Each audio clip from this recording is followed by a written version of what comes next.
So in this video, we're going to be talking about patients who have had surgery, whether it's abdominal or heart surgery. These patients with respiratory diseases have difficulty expelling fluids out of the lungs. So you as a therapist has to encourage them to cough because they don't want to, because it's painful and it can cause a patient to get pneumonia.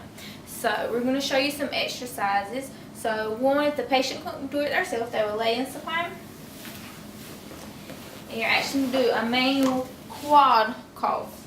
So you're going to have the patient breathe in, and your hand's going to be right up in the sternum, and as they breathe out, you're going to push down. So breathe out,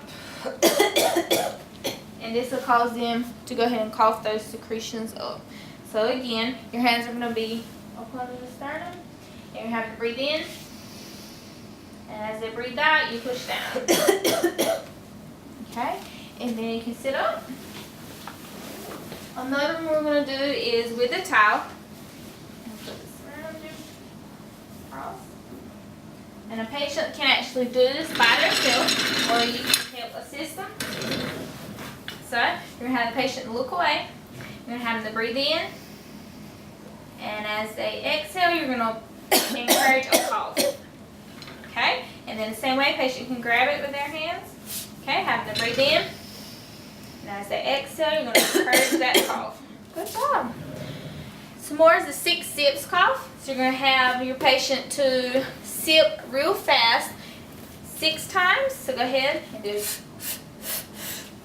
And that's going to make them pretty much half the cough. So it's 6 sips in. And then you got your cough. So we're going to have the patient to do the cuh, cuh, cuh. So, cuh, cuh, cuh.